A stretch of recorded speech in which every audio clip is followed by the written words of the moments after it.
"We're prioritizing Stephanie's birthday party over yours, Mom," my daughter Jessica announced, like she was discussing the weather. I smiled and nodded. Understood. She had absolutely no idea I'd just inherited a trust fund worth $8.2 million from my late Aunt Eleanor, the same Aunt Jessica had called that crazy old bat at last year's Thanksgiving dinner. When Jessica saw the photos from my intimate birthday celebration at the plaza with Manhattan's elite, she couldn't even form words. "Where are you watching from today? Drop your location in the comments below and hit that like and subscribe button. Let me take you back to how we got here, because trust me, this story gets better." It was Tuesday morning, March 15th, when my perfectly ordinary life took its first extraordinary turn. I was standing in my kitchen making my usual coffee when the phone rang. The caller ID showed Peterson and Associates, a law firm I'd never heard of. Normally, I would have let it go to voicemail, figuring it was some telemarketer with a fancy name, but something made me pick up. "Mrs. Margaret Thompson?" The voice was crisp, professional. "Speaking. This is David Peterson from Peterson and Associates. I'm handling the estate of Eleanor Whitfield.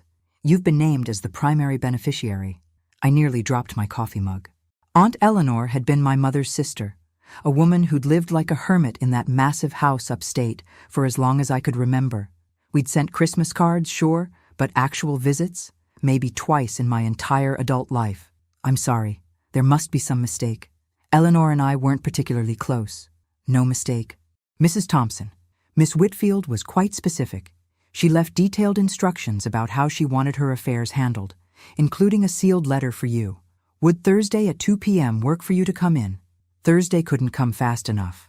I'd always lived paycheck to paycheck, even after my divorce 5 years ago. Working as a high school secretary wasn't exactly lucrative, but it had been enough to keep my head above water. Barely.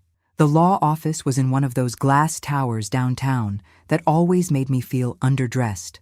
Mr. Peterson was younger than I expected, maybe early 40s, with kind eyes behind wire-rimmed glasses.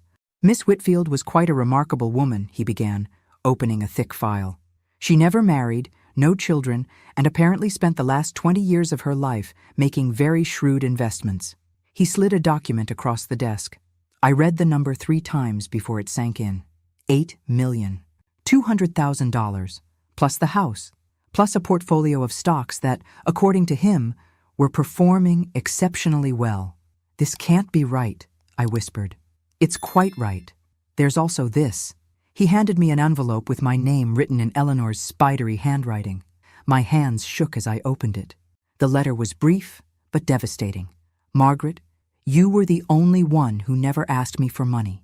You were the only one who visited because you wanted to, not because you needed something. The others will be furious, but you deserve this. Use it wisely. Use it to make them remember who they're dealing with. Eleanor, the others." She meant my family, of course. Jessica and her husband Brad, who made 6 figures between them, but always seemed to need just a little help with this or that. My son Michael, who'd borrowed money for his business 3 years ago and still hadn't paid back a dime. They'd all written Eleanor off as the weird aunt with the creepy old house. Turns out the creepy old house was worth $1.2 million. I walked out of that law office in a daze. For 48 hours, I told no one. I went to work, came home, made dinner, watched TV. Normal routine. But inside, everything had changed. I wasn't just Margaret Thompson, divorce secretary, anymore. I was Margaret Thompson, millionaire, and nobody knew. That's when Jessica called about my birthday. "Mom, I hate to do this, but we're going to have to cancel your birthday dinner. Stephanie's friend is having a party that same night, and you know how important friendships are at her age." Stephanie was my 16-year-old granddaughter, who hadn't spoken to me voluntarily in 2 years, except to ask for money for concerts or clothes. "Of course," I'd said. "Family first." What I didn't say was that I'd already made other plans. Very different plans. The concierge at the plaza looked at me like I'd wandered in from a homeless shelter when I walked up to make a reservation. Fair enough. I was wearing my usual Target cardigan and sensible shoes. But when I mentioned I needed their private dining room for 12 people and handed over my new platinum credit card, his entire demeanor shifted. "Of course, Mrs. Thompson. Will this be for a special occasion? My 55th birthday, I said, enjoying the way his eyebrows shot up when the card was approved without question. I had exactly 2 weeks to plan the most elegant birthday celebration of my life. The guest list was interesting. Some old college friends I'd reconnected with, my neighbor Dorothy, who'd always been kind to me, a few people from work who'd actually treated me like a human being over the years. People who knew nothing about my windfall, but who'd earned their invitations through simple decency. Meanwhile, Jessica kept texting me updates about Stephanie's party plans like I should be grateful for the blow-by-blow. Stephanie is so excited. Brad rented one of those photo booths. It's costing us a fortune, but you only turned 16 once. Right? Right. You also only turned 55 once, but apparently that was less important than a teenager's social media opportunities. The morning of my birthday, I did something I'd never done in my life. I went to a high-end salon. Not supercuts, not great clips. A real salon where they served you wine and treated your hair like it mattered. "What are we thinking today?" asked Marcus, the stylist, running his fingers through my graying bob. "I'm thinking it's time for a change." 3 hours later, I didn't recognize myself. The silver streaks in my hair had been transformed into elegant platinum highlights. My usual shapeless style had become a sophisticated shoulder-length cut that actually had personality. Marcus had even convinced me to let his colleague do my makeup. "You look stunning," he said, and for the first time in years, I believed it. I'd bought a dress for the occasion too, not from the department store clearance rack where I usually shopped. This one came from a boutique where the saleswoman called me madam and brought me champagne while I tried things on. The dress was navy blue silk with a subtle pattern, cut perfectly to flatter instead of hide. The private dining room at the plaza was exactly what I'd hoped for. Elegant without being stuffy, intimate without feeling cramped.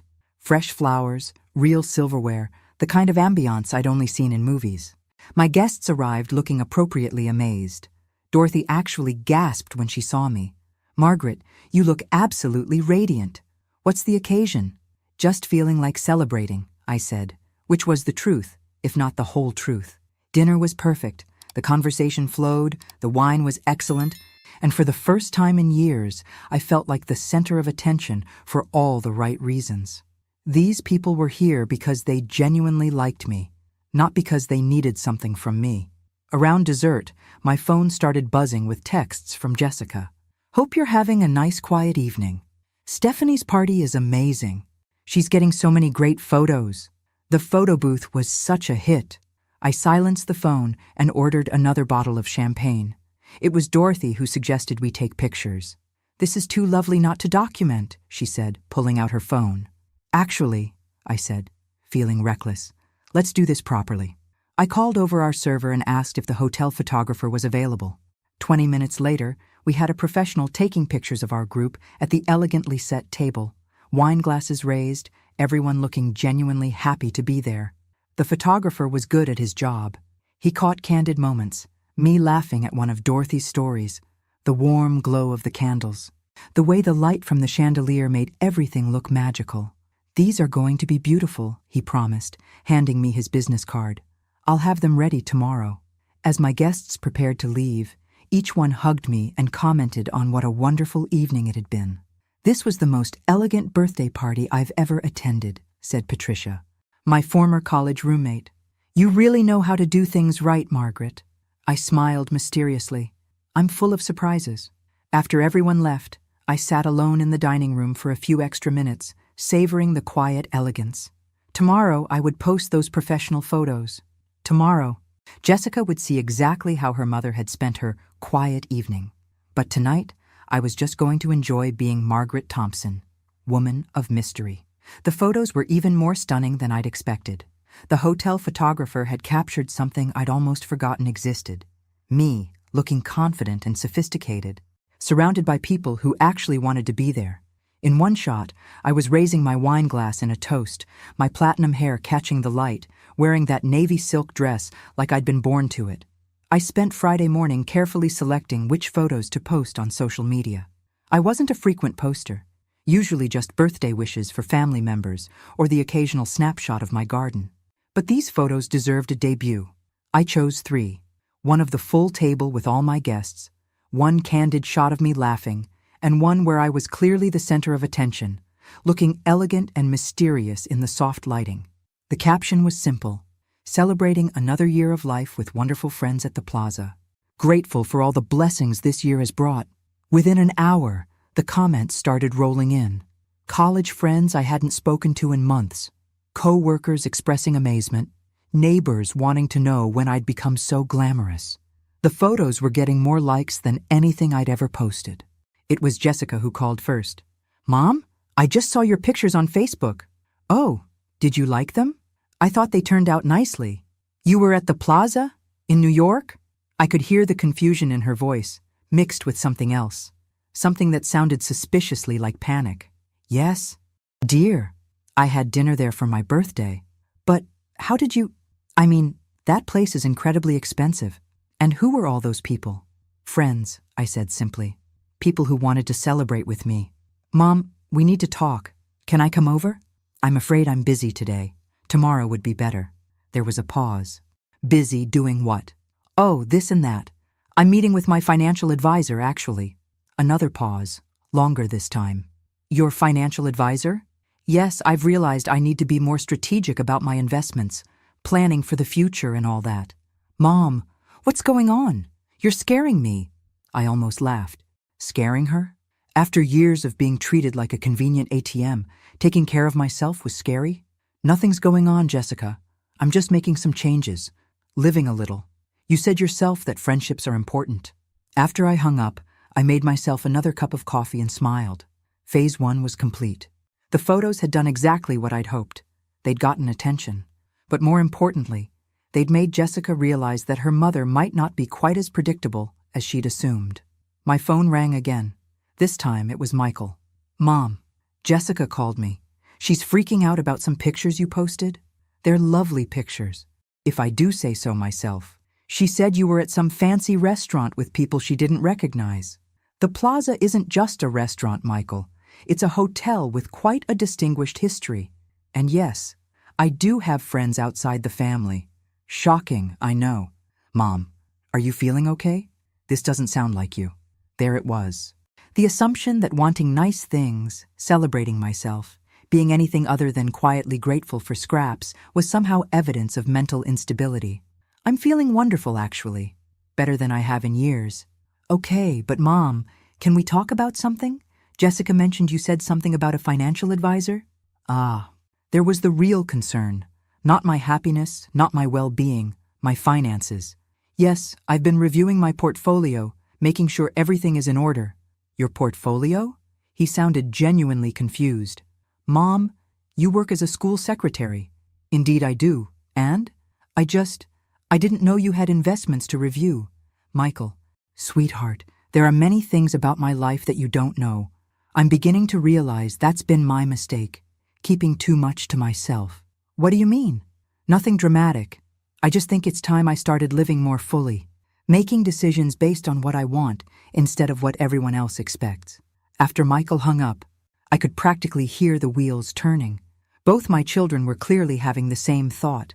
If Mom has money we didn't know about, what does that mean for us? The doorbell rang around 3 o'clock. I wasn't surprised to see Jessica standing there with Brad, both of them looking like they'd come to stage an intervention. "Hi, Mom," Jessica said carefully. "We thought we'd stop by to chat." "How lovely. Come in." They settled on my couch like they were visiting someone with a contagious disease. Brad kept glancing around the room as if he expected to see evidence of my mysterious transformation hiding in the corners. "So," Jessica began, "those pictures were really something." "Thank you. I thought they captured the evening perfectly." "The thing is, Mom, we're a little confused. The plaza is incredibly expensive. Like, seriously expensive." "Yes, it is." "So how—" I let the question hang in the air for a moment, watching them squirm. "How what, dear? How could you afford it?" There it was, the real question. Not, "Did you have a nice time?" or "You looked beautiful." Just how much did it cost, and where did the money come from?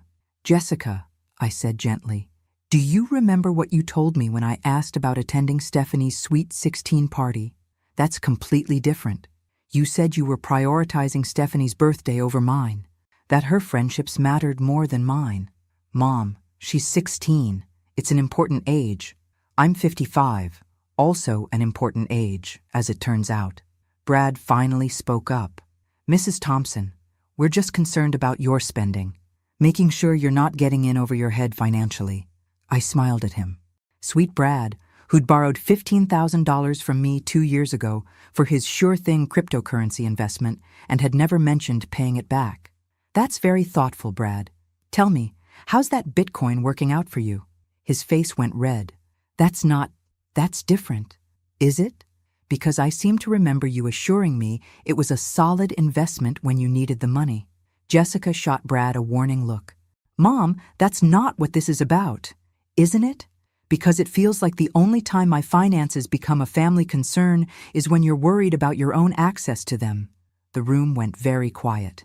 That's not fair, Jessica said finally. You're right. Fair would have been you remembering my birthday without being reminded. Fair would have been treating my celebration as more important than a teenager's photo opportunity. I stood up. But fair is overrated. What matters is what happens next. What happened next was exactly what I'd hoped for. Complete family chaos. Over the weekend, my phone rang nonstop. Jessica called 3 times. Michael called twice, and Brad even tried calling once, which was unprecedented since he usually avoided talking to me directly. The conversations followed a predictable pattern. First, concern for my unusual behavior. Then, increasingly direct questions about my finances. Finally, barely concealed panic about what this meant for their own financial expectations. I let them stew for exactly 48 hours before calling a family meeting. I think it's time we all sat down and had an honest conversation, I told Jessica when I called Monday morning. Yes, I think so too. We're really worried about you, Mom. Wonderful. Tomorrow evening, 7 o'clock. My house. Should we bring Stephanie? No. This is an adult conversation. Tuesday evening came, and they arrived looking like they were attending a funeral. Jessica wore her most serious outfit, the black pantsuit she saved for parent-teacher conferences and court appearances. Michael looked uncomfortable in a button-down shirt instead of his usual t-shirt. Brad carried a manila folder, which meant they'd been doing research. I served coffee and store-bought cookies, same as always. Let them think nothing had changed. So, Jessica began, settling into her usual spot on the couch. We wanted to talk to you about these recent changes. Changes? The expensive dinner? The new look? This talk about financial advisors and portfolios? I sipped my coffee calmly. What about them concerns you? Michael leaned forward. Mom, we love you, and we're worried that someone might be taking advantage of you. Taking advantage of me how? Well, Brad opened his folder. We did some research on the plaza. Dinner for 12 people there would cost at least $3,000. Probably more with wine and champagne. $4,200 actually, including gratuity.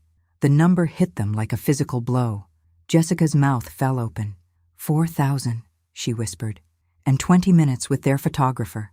Worth every penny for the memories. Mom, Michael's voice was careful, like he was talking to someone dangerous.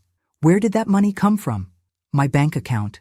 But Mom, Jessica was gaining steam now. You work as a school secretary. Your salary is maybe $35,000 a year. How do you have $4,000 to spend on one dinner? I set down my coffee cup. Jessica, how much do you think I make? I just said, no, I mean total income. Salary, pension contributions, Social Security projections, investment returns. They exchanged glances. Clearly, they'd never actually looked into my finances beyond knowing I was willing to help them when they asked. I don't know the exact numbers, Jessica admitted, but you're concerned about how I spend my money. We're concerned about you spending money you don't have. What if I told you I have more money than you realize? Another exchange of glances. This was the moment they'd been building toward, the question that had been eating at them since Saturday's photos.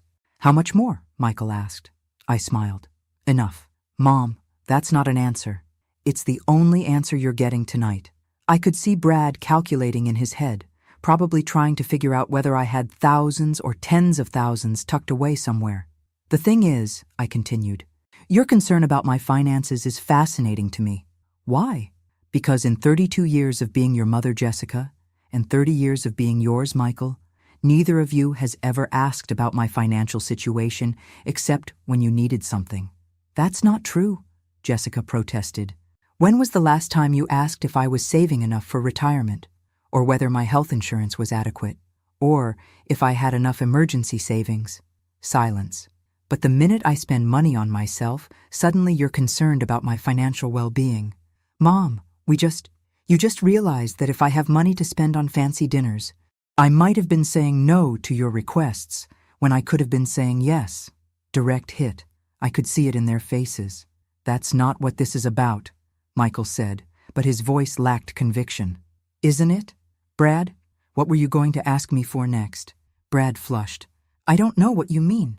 The folder. Brad, what's in it besides restaurant prices? He glanced at Jessica, who nodded reluctantly. We've been looking at refinancing the house. We thought maybe if you were in a position to help with some of the closing costs. There it was. They hadn't come here out of concern for my mental health or financial stability. They'd come because they needed money and were suddenly worried the well might be deeper than they'd assumed. How much? Just $15,000. We'll pay you back, of course, as soon as... When you pay back the $15,000 you borrowed for Brad's cryptocurrency investment? Mom, that's different. When you pay back the $8,000 I gave you for Stephanie's orthodontics, or the $12,000 for Michael's business equipment, or the $6,000 for your kitchen renovation that turned out to cost twice what you expected? The room went dead silent. I could see them doing the math, realizing for the first time exactly how much they'd borrowed over the years. We never asked you to keep track, Jessica said quietly. You never asked me to forgive the debts either. I stood up and walked to my desk, pulling out a folder of my own. $41,700. That's what you collectively owe me. $41,700 that I gave you willingly because I love you. Mom, and not once did any of you ask if I could afford it.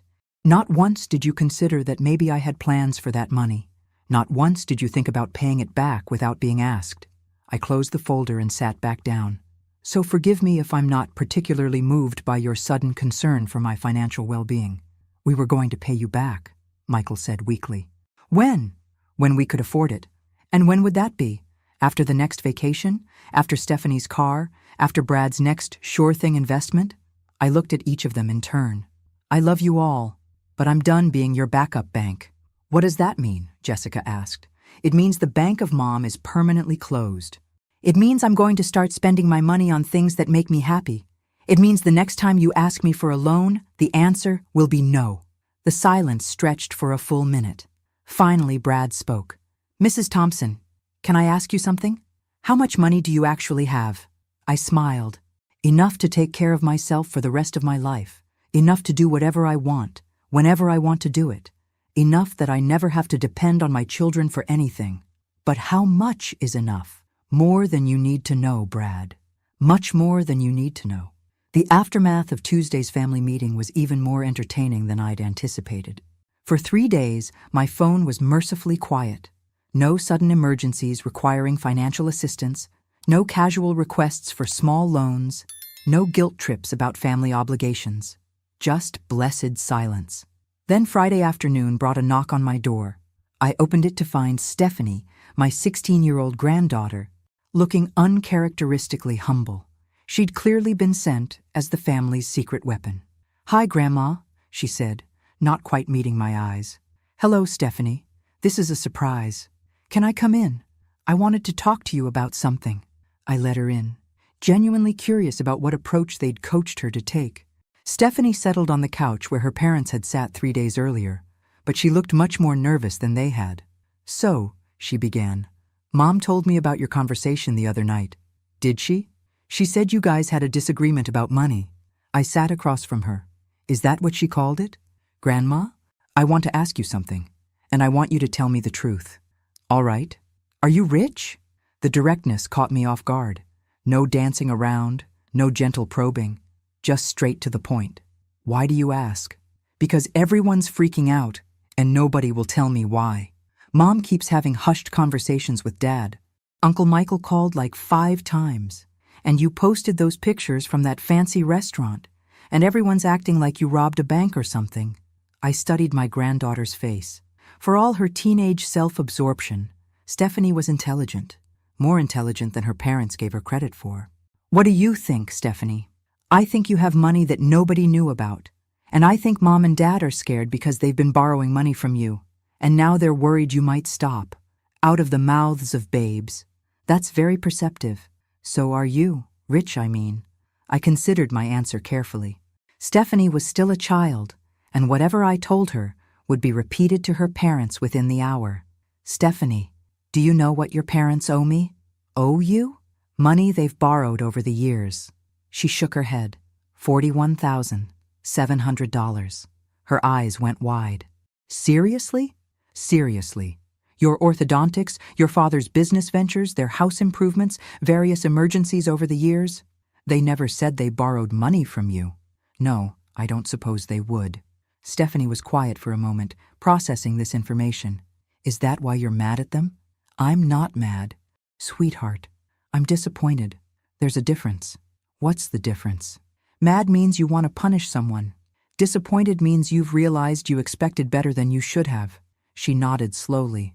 So what happens now? Now I stop lending money to people who don't pay it back. And you start spending it on yourself? Exactly. Good for you. Grandma, that surprised me. You're not upset? Why would I be upset? You worked hard for your money. You should get to spend it on whatever makes you happy. Your parents might not agree. My parents are kind of spoiled, Stephanie said matter-of-factly. They always expect things to work out because they usually do. But that doesn't mean it's fair to you. We sat in comfortable silence for a few minutes. Grandma, can I ask you something else? Of course. That birthday dinner at the plaza, was it amazing? I smiled. It was absolutely amazing. The food, the service, the company. It was everything a birthday celebration should be. I'm glad. I'm sorry we missed it for my stupid party. Your party wasn't stupid, Stephanie. It kind of was. I mean, it was fun, but it was just a bunch of teenagers taking selfies. Your party looked elegant. It was elegant. Sometimes elegance is worth the extra cost. Will you show me the pictures? The good ones. Not just the ones you posted? I got my laptop and pulled up the photographer's gallery.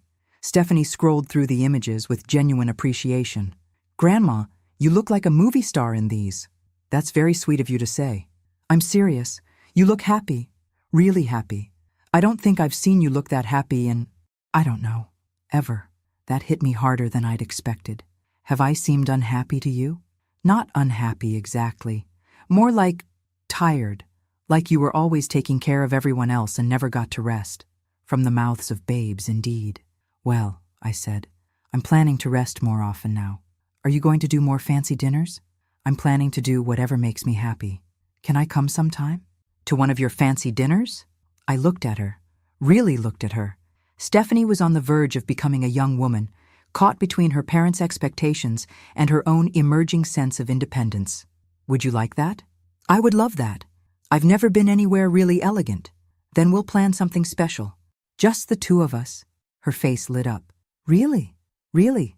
But Stephanie? Yeah? This stays between us for now. I think your parents have enough to worry about without adding grandmother-granddaughter dinner dates to the mix. She grinned. It'll be our secret. After Stephanie left, I sat in my quiet house and thought about what she'd said. That I'd looked tired for years, always taking care of everyone else.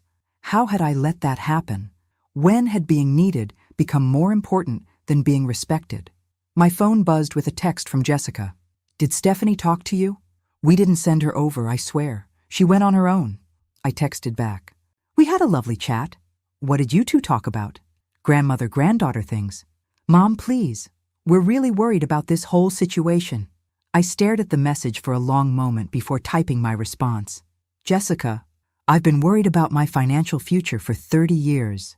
I've been worried about having enough for retirement, enough for emergencies, enough to maintain my independence as I age. And I handled those worries by myself because I didn't want to burden my children. So forgive me if I'm not particularly concerned about your worry that I might stop enabling your financial irresponsibility. I hit send before I could change my mind. Her response came back immediately. That's harsh, Mom. Yes, I typed, it is. The second family meeting wasn't my idea. Jessica called Saturday morning and announced they were coming over to clear the air. She used her firm voice, the one that had worked on me for 30 years, but felt strangely powerless now. I'm actually busy today, Jessica. Busy doing what? I'm going car shopping. Car shopping? Mom, your car is only 3 years old. My car is a practical sedan that gets good gas mileage and has room for other people's groceries. I'm thinking about something more fun. The silence on the other end told me everything I needed to know about Jessica's mental state. Mom, we really need to talk. As a family. Fine. 2 o'clock. But I have an appointment at 4, so keep it brief. They arrived precisely at 2, all three of them wearing identical expressions of barely contained anxiety. Michael had even brought Ellen, his girlfriend of 2 years, which meant they'd decided they needed witnesses. Ellen, I said warmly, how lovely to see you. How are the wedding plans coming? Ellen smiled nervously. We've actually decided to postpone for a while. Oh? Nothing serious, I hope? Just some financial considerations, Michael said quickly. Ah, so Michael had been planning to ask for money for the wedding, and my recent Declaration of Independence had thrown a wrench in those plans. That's probably wise, I said. Weddings can be so expensive when you want them to be special. We all settled in the living room with the same awkward energy as a therapy session. Mom, Jessica began, we owe you an apology. Do you? We've been taking your generosity for granted. We realize that now. I waited. Experience had taught me that whatever came after "but" would be the real message. But we're also concerned that you're making decisions based on emotion rather than logic. There it was. What decisions concern you? Well, Brad pulled out his phone. We looked up car prices at the dealership you mentioned. The models you were asking about are all luxury vehicles, $40,000 and up. Imagine that. Mom, Michael joined in, $40,000 could pay for Ellen's nursing school. It could be a down payment on a house. It's a life-changing amount of money. Yes, it could do all those things. If it were your money, it's not about the money being ours, isn't it? Because it sounds like you're upset that I might spend my money on something I want instead of something you need. We're upset that you're acting like money doesn't matter, Jessica said. Money matters tremendously. That's why I've been careful with it for 30 years. That's why I have $40,000 to spend on a car if I choose to.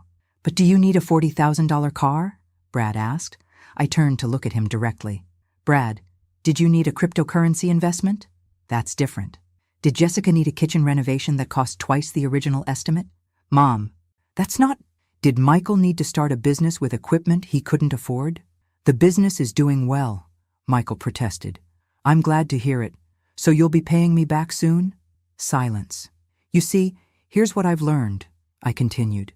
When you want something, it's an investment or a necessity or a once-in-a-lifetime opportunity.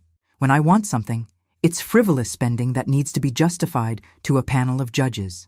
That's not fair, Ellen said quietly, then looked startled that she'd spoken. You're right, Ellen. It's not fair. Thank you for pointing that out. Ellen looked confused. I know what you meant. But you're absolutely right.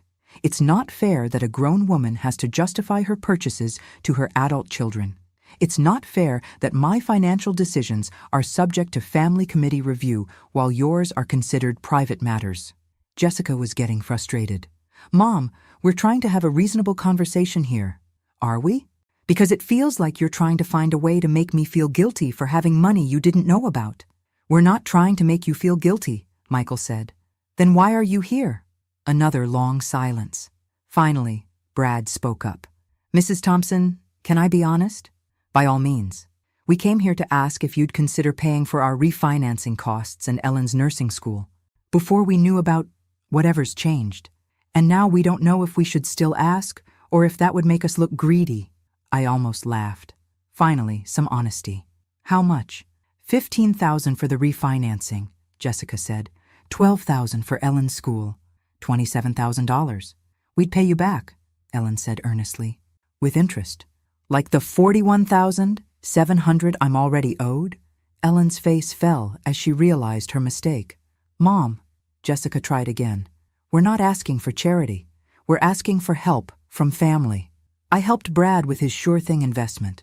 I helped you with Stephanie's orthodontics and your kitchen renovation and your emergency car repair and your emergency roof repair. I helped Michael with his business startup. When does family help become expected support? We never expected. You absolutely expected it. You expected it so much that you planned major financial decisions around my willingness to contribute. I stood up.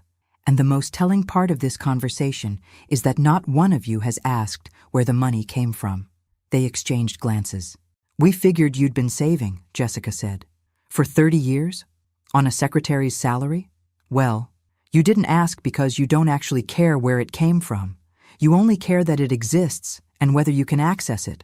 That's not true, Michael protested. Michael, you've been dating Ellen for 2 years. Have you ever once asked about my retirement planning? My insurance coverage? Whether I have enough saved for long-term care if I need it? No. But the minute you think I might have money to spare, suddenly my finances become a family concern. I walked to the window and looked out at my sensible sedan in the driveway. I'll make you all a deal, I said without turning around. I'll continue to help family members who need genuine assistance. Emergency medical bills, job loss, unexpected disasters, real emergencies. I turned back to face them. But I'm done funding lifestyle choices. I'm done paying for wants disguised as needs. And I'm done having my financial decisions questioned by people who haven't asked about my financial well-being in 30 years. Mom, the refinancing and Ellen's nursing school are not emergencies. They're investments in your futures that you can fund yourselves. But we can't afford. Then you'll have to wait until you can. Like everyone else does. I checked my watch. Now I have a 4 o'clock appointment to test drive a BMW. Unless someone has a medical emergency that requires immediate attention, this conversation is over. They filed out looking like I'd just burned down their Christmas tree. Stephanie was the last one out the door. She hung back and whispered, "What color BMW are you looking at?" "I'm thinking red," I whispered back. "Good choice, Grandma." Yes, I thought as I watched them drive away. It really was. The red BMW was absolutely perfect. Not practical, not sensible, not something a 55-year-old school secretary was supposed to want. Which made it exactly right. The salesman, Kevin, initially tried to steer me toward something more appropriate for your lifestyle, a translation I understood perfectly. But when I mentioned I was paying cash and handed him the pre-approval letter from my bank, his entire attitude shifted. "The X3 is a beautiful vehicle," he said, practically purring. "Excellent safety ratings, luxury features, and this particular red is quite striking." It was striking. Bold and confident, and completely unlike anything I'd ever owned. I took it for a test drive and felt something I hadn't experienced in years. Pure joy. "I'll take it," I said when we returned to the lot. Kevin looked surprised. "Don't you want to discuss financing options? Monthly payments can be quite reasonable with our current rates." I said I'll take it. Cash. The paperwork took 2 hours, but I didn't mind. I sat in Kevin's office, sipping coffee and watching other customers negotiate payment plans for cars that cost less than my monthly discretionary income. When Kevin handed me the keys, I felt like I was accepting the keys to a new life. "Congratulations, Mrs. Thompson. Enjoy your new car." I drove home slowly, savoring the feel of the leather seats, the quiet purr of the engine, the way other drivers looked at my car with obvious envy. This was what it felt like to buy something simply because I wanted it. My neighbor, Dorothy, was getting her mail when I pulled into my driveway. "Margaret, is that your car?" "It certainly is." "It's gorgeous. What made you decide to upgrade?" "I decided I was tired of driving something practical." Dorothy laughed. "Good for you. Harold always said life's too short to drive boring cars." That evening, I poured myself a glass of wine and sat on my back deck, admiring my new car through the kitchen window. My phone buzzed with a text from an unknown number. "This is Patricia from your birthday dinner. Dorothy gave me your number. I hope you don't mind, but I had to tell you. You've inspired me to make some changes in my own life. Thank you for showing me what it looks like to celebrate yourself properly." I smiled and texted back, "Never apologize for treating yourself well. Life is too short to wait for permission." Her response came immediately. "Exactly. By the way, a few of us from dinner were talking about getting together again soon. Would you be interested in making this a regular thing?" A regular thing. A group of friends who actually enjoyed my company, who didn't see me as a solution to their problems or a source of emergency funding. I would love that. Over the next week, my new life began to take shape. I joined Patricia and 2 other women from the birthday dinner for lunch at a charming bistro downtown. I made an appointment with a personal shopper at Nordstrom to update my wardrobe. I booked a spa day for the following weekend. Each expenditure was carefully calculated, not for its practicality, but for its contribution to my happiness. And for the first time in decades, my happiness felt like a worthwhile investment. Wednesday morning brought an unexpected visitor. I was enjoying my coffee on the deck when I heard a car pull up. Through the kitchen window, I saw Ellen getting out of Michael's truck. I opened the front door before she could knock. "Ellen, this is a surprise." "Hi, Mrs. Thompson. I hope you don't mind me stopping by." I was in the neighborhood and thought, well, I wanted to talk to you about something. I invited her in, genuinely curious about what had brought her here alone. "Your new car is beautiful," she said, settling on the couch. "Thank you. I'm quite pleased with it. Mrs. Thompson, I owe you an apology." "Do you?" "I never should have let Michael bring me to that family meeting. It wasn't my place to be part of that conversation." I studied her face. Ellen was a sweet girl, earnest and hardworking, but she'd been dating Michael long enough to get caught up in the family's expectation that I would solve their financial problems. "What brings you here today, Ellen?" "I've been thinking about what you said, about the difference between emergencies and lifestyle choices. And you were right. Nursing school isn't an emergency. It's something I want, and I should find a way to pay for it myself." "That's very mature of you." "I've been looking into it, and there are payment plans, financial aid options, work-study programs. It might take longer, but I can do it without asking you for money." I felt a genuine surge of respect for her. "I'm impressed, Ellen. But I also wanted to ask you something, and I hope you won't think I'm being nosy." "Go ahead." "Michael thinks you won some kind of lottery or inheritance. Jessica thinks you've been secretly saving for decades. Brad thinks you might have made some kind of investment windfall. What do you think?" "I think it doesn't matter where the money came from. What matters is that it's yours, and you have every right to spend it however you want." "Smart girl."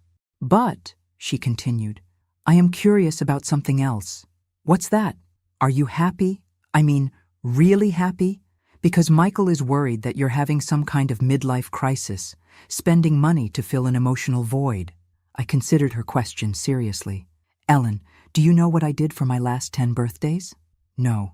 "I made dinner for my family. I bought my own cake. I cleaned up afterward. I spent my birthday taking care of everyone else while they acted like they were doing me a favor by showing up." "That sounds lonely."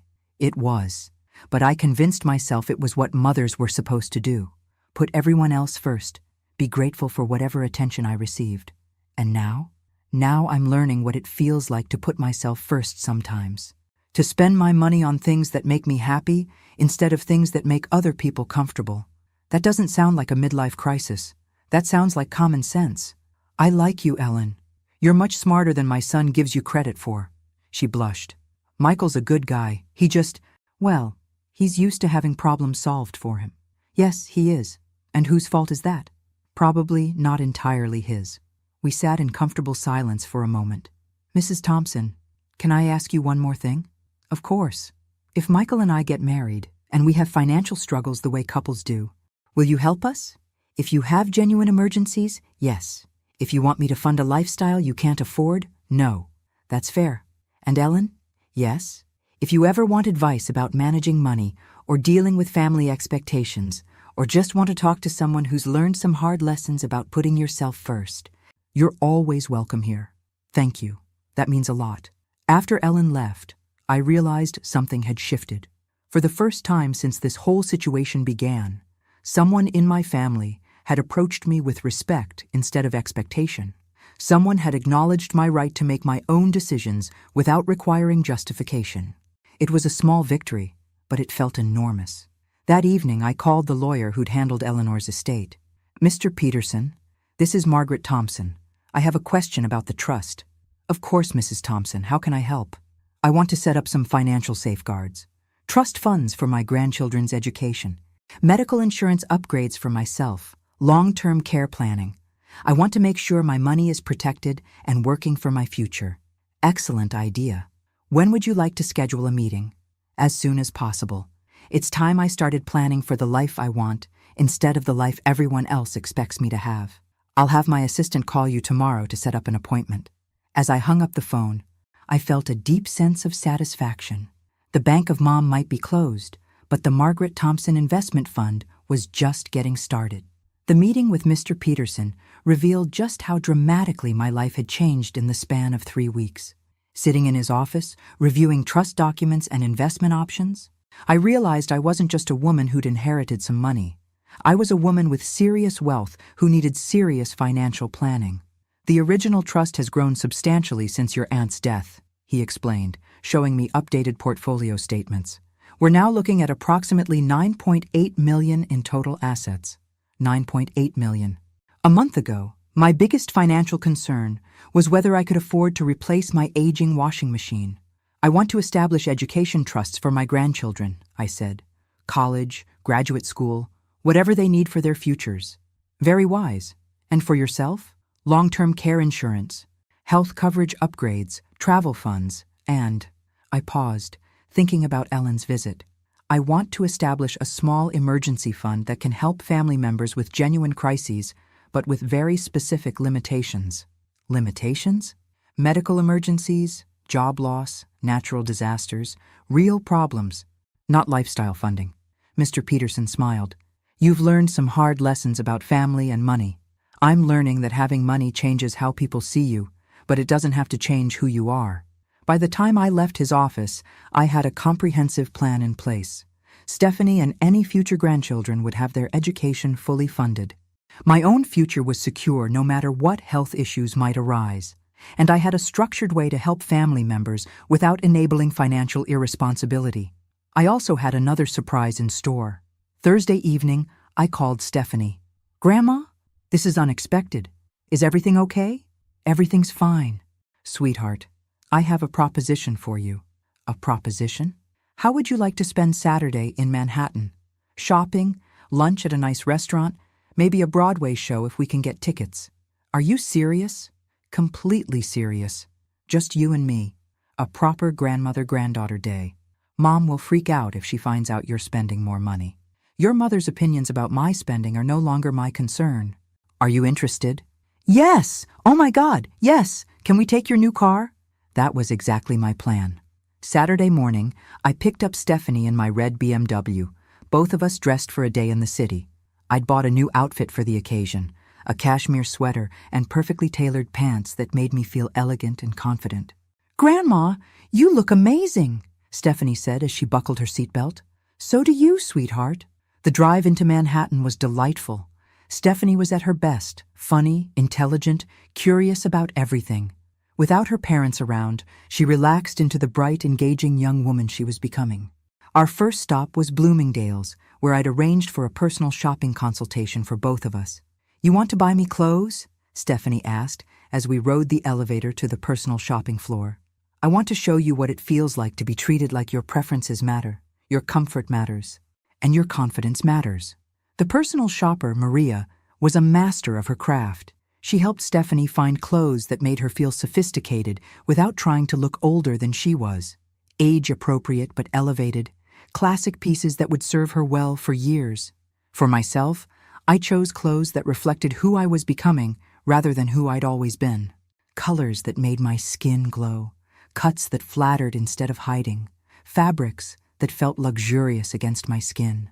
Grandma, Stephanie said as we loaded our shopping bags into the car, this has been the best day ever. The day's not over yet. Lunch was at a restaurant I'd seen featured in a magazine, the kind of place with white tablecloths and servers who treated every customer like royalty. Stephanie looked around in wonder. I feel like I'm in a movie, she whispered. You should feel like this is how you deserve to be treated, I replied. Remember this feeling, Stephanie. Remember what it's like when people respect you and care about your experience. Is that what you're doing? Remembering what it feels like to be respected? Smart girl. Too smart for her own good sometimes. Yes, I suppose I am. Good for you. You deserve it.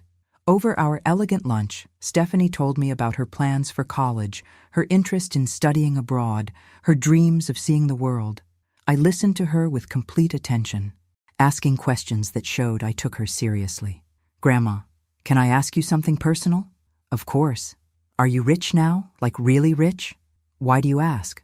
Because this whole day, the clothes, the restaurant, the way people treat us, it feels like how rich people live. I considered my answer carefully. Stephanie, I have enough money to live exactly the way I want to live. I have enough to be generous with people I love without compromising my own security. I have enough to make choices based on what makes me happy instead of what I can afford. That sounds like being rich to me. Maybe it is. Are you going to tell Mom and Dad how much money you have? I don't think so. They don't need to know specifics. Because they'll act weird about it? Because they already are acting weird about it, and they don't even know the half of it. Stephanie nodded thoughtfully. Sometimes I think my parents are kind of immature about money. What do you mean? They want things they can't afford. And instead of waiting or saving up, they just expect someone else to help them get it. That's not how being an adult is supposed to work, is it? No, sweetheart, it's not. Well, I'm glad you're not helping them anymore. They need to figure it out themselves. We spent the afternoon at the Museum of Modern Art, where Stephanie showed a surprising appreciation for abstract expressionism. Then we caught a matinee performance of a musical she'd been wanting to see. By the time we drove home that evening, loaded with shopping bags and full of good food and culture, I felt like I'd given my granddaughter something more valuable than expensive clothes or Broadway shows. I'd shown her what it looked like for a woman to value herself. "Grandma," she said, as we pulled into her driveway, "thank you for today. It was perfect. Thank you for being such wonderful company. Can we do it again sometime?" "Absolutely. Anytime you want to spend the day with someone who thinks you're brilliant and beautiful and capable of anything." She hugged me tight before getting out of the car. "I love you, Grandma." "I love you too, sweetheart, more than you know." As I drove home, I thought about the day. I'd spent probably $1,500 on clothes, food, and entertainment. A month ago, that would have represented weeks of careful budgeting. Now it was just the cost of giving my granddaughter a memory that would last forever. My phone was buzzing with missed calls when I got home. 3 from Jessica, 2 from Michael, 1 from Brad. I checked the voicemail from Jessica. "Mom, Stephanie said you took her shopping in the city today. We need to talk. This is getting out of hand." I deleted the message and poured myself a glass of wine. Getting out of hand? Perhaps. But sometimes that's exactly what life needed. The ambush came Sunday morning. I was enjoying my coffee and newspaper on the deck when I heard car doors slamming in my driveway. Multiple car doors. Through the kitchen window, I saw Jessica, Brad, Michael, and Ellen all walking up my front path with identical expressions of grim determination. This was an intervention. I took my time answering the door. "Well?" I said, opening the door to find all 4 of them standing on my porch. "This is quite a welcoming committee." "Mom, we need to talk," Jessica said. "All of us." "Do we?" Because I seem to recall having several talks recently, and they all seem to end the same way. "This is different," Michael said. "How so?" "Because we've been talking to a financial advisor," Brad announced, like he was revealing a trump card. "How nice for you." "Mom, please, can we come in?" Ellen asked. She looked uncomfortable with the whole situation, which suggested she'd been dragged along against her better judgment. I let them in, mostly out of curiosity about what new approach they'd devised. They arranged themselves in my living room like they were conducting a board meeting. Jessica pulled out a folder. Apparently everyone in my family had taken to carrying folders these days. "Mom," she began, "we're concerned about your recent spending patterns." "Are you?" "Yesterday alone, you spent over $1,500 on shopping and entertainment." "How could you possibly know that?" Stephanie told us about the day. Bloomingdale's, expensive restaurant, Broadway show, new clothes for both of you. And that's irresponsible spending for someone on a fixed income. I almost laughed. "Fixed income? You're 55 years old with a secretary's salary. Even if you've been saving aggressively, you can't sustain this level of spending." "Can I?" Brad leaned forward with his folder. "We've done the math, Mrs. Thompson. Even if you've saved 20% of your income for 30 years, even with compound interest, you couldn't have more than maybe $400,000 total. Interesting calculation. So spending $1,500 in one day represents almost 0.5% of your entire net worth," Jessica continued. "At this rate, you'll be broke in 5 years. Will I?" Michael jumped in. "Mom, we're not trying to control your money. We're trying to help you plan for your future." "My future? What happens when you need long-term care? What happens if you have a medical emergency? What happens when you can't work anymore? I set down my coffee cup and looked at each of them in turn. Those are excellent questions, I said. What do you think happens? Well, Jessica said, we'd help you, of course, but we'd need advance notice to plan for that kind of financial responsibility. There it was, the real concern. Not my financial security, but their potential obligation to support me if my money ran out. I see.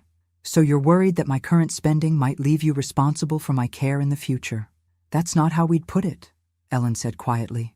How would you put it? We're worried about you, Michael said. This isn't like you, Mom. The expensive dinners, the new car, shopping sprees in Manhattan? It's like you've become a different person. Have I? Yes. The mom we know is careful with money, practical, responsible. You mean the mom you know puts everyone else's needs before her own wants. That's not, isn't it? The mom you know gives money to her adult children without question. The mom you know drives a sensible car and wears sensible clothes and lives a sensible life so she can be available when you need financial help. I stood up and walked to my desk, pulling out Mr. Peterson's business card. I want you to call this number, I said, handing the card to Jessica. Why? Because you seem to think you know my financial situation, and you're operating on assumptions that are, I paused, choosing my words carefully, incomplete. Mom, we're not trying to snoop into your finances. Yes, you are. You're trying to determine exactly how much money I have so you can calculate how much I can spend without compromising your future access to it. That's not fair, Brad protested. Isn't it? You just presented me with a mathematical analysis of my spending patterns based on assumptions about my income and savings. That's exactly what you're doing. I sat back down. Here's what's going to happen. You're going to call Mr. Peterson and schedule a meeting. He's going to explain my actual financial situation to you. And then we're going to have a conversation about boundaries. Boundaries? Jessica asked. Boundaries about my money, my spending, and my decisions. Boundaries about what input I'll accept from my adult children about my lifestyle choices. Mom, because here's what you don't seem to understand. Whether I have $400,000 or $4 million or $4, my money is mine to spend as I choose. The number hit them like a physical blow. $4 million. I hadn't said I had it, but I hadn't denied it either. 4 million? Michael whispered. The point is, it doesn't matter. Rich or poor, I'm done justifying my choices to people who only show interest in my finances when it affects them. If you have that kind of money, Brad said slowly, why haven't you told us? Why would I? Because we're family. We've been struggling financially, and you've been sitting on millions of dollars. Have you been struggling, Brad? Because from where I sit, you've been living in a house you couldn't afford, taking vacations you couldn't pay for, and expecting me to subsidize the difference.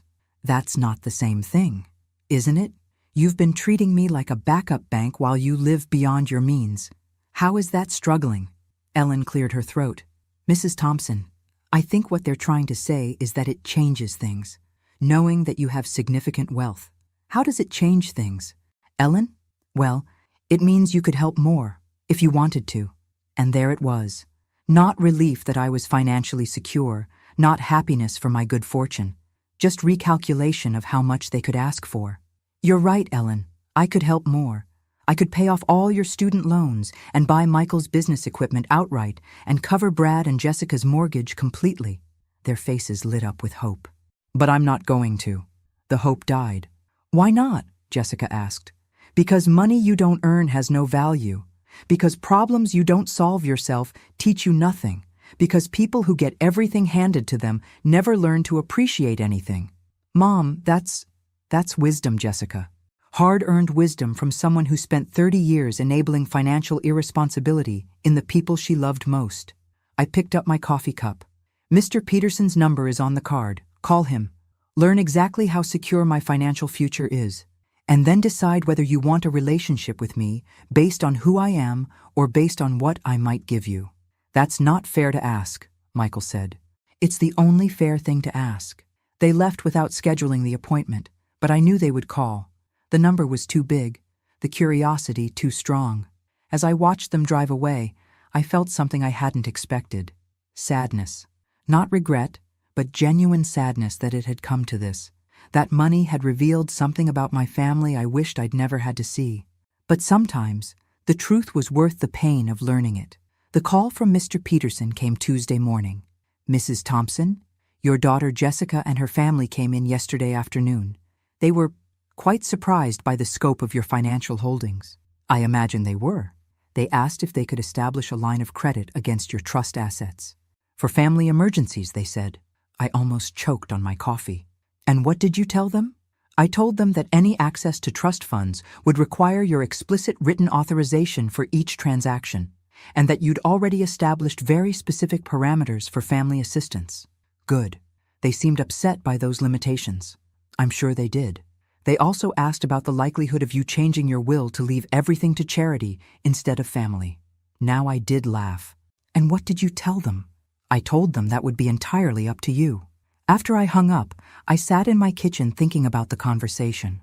My family's first response to learning about my wealth hadn't been happiness for my security or curiosity about my late aunt's life. It had been an immediate attempt to access the money. The knock on my door came Wednesday evening. This time it was just Jessica, looking smaller and more uncertain than I'd seen her since she was a child. "Mom, can we talk?" "Of course." She came in and sat on the edge of the couch like she was ready to run. "I owe you an apology," she said without preamble. "Do you?" "Yes, a big one. We went to see your lawyer, and he told us about the trust fund, about how much money you inherited. And I realized something. My first thought wasn't, 'I'm so glad Mom is financially secure.' It was, 'How much can she give us?'" I waited. "That's awful, isn't it?" "It's human," I said gently. "But yes, it's also awful.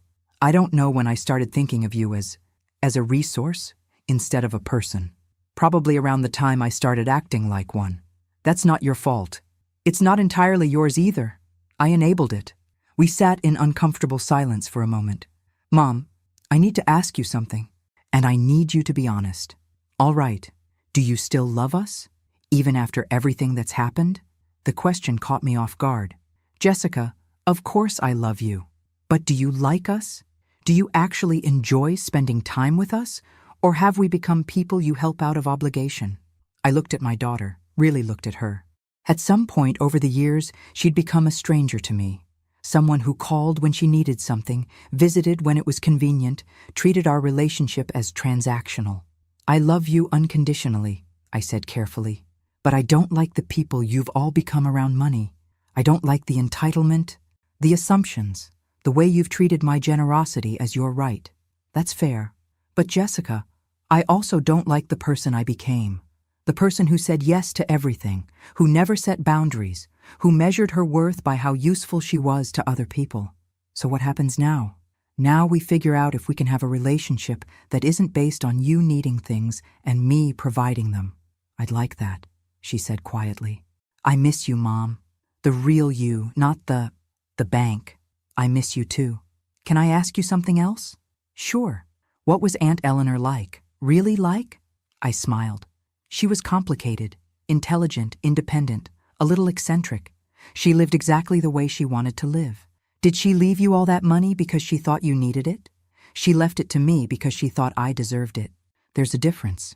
Jessica nodded thoughtfully. "Mom, if I promised to never ask you for money again, would you believe me?" "I don't know." "Would you mean it?" "I think so. I hope so." "Then let's find out." Over the following weeks, a strange thing happened. With money off the table as a topic of conversation, my family and I had to find other things to talk about. It was awkward at first, like strangers learning to make small talk. But slowly, we began to rediscover each other. Michael visited to show me pictures from Ellen's graduation. She'd found a way to pay for nursing school through a work-study program and graduated with honors. They were proud of what they'd accomplished on their own. Brad got a promotion at work and called to share the good news, not because it meant he could pay me back, but because he wanted to celebrate with someone. Even Stephanie seemed different, less focused on material things, more interested in experiences and relationships. And Jessica? Jessica started calling just to talk. About her job, her friends, her thoughts about life. Not once did she mention money. On my 56th birthday, they threw me a party. Not because they felt obligated, not because they wanted something, but because they wanted to celebrate me.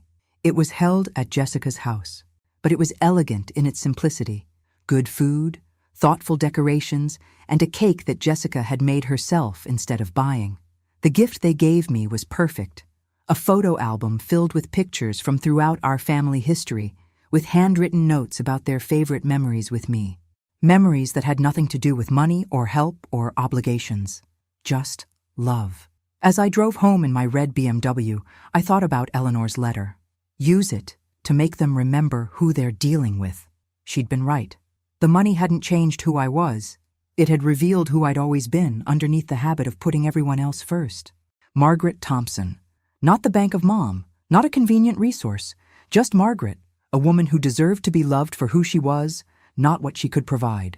The woman who looked back at me in my rearview mirror was confident, well-dressed, and genuinely happy. She was exactly who I'd always meant to become.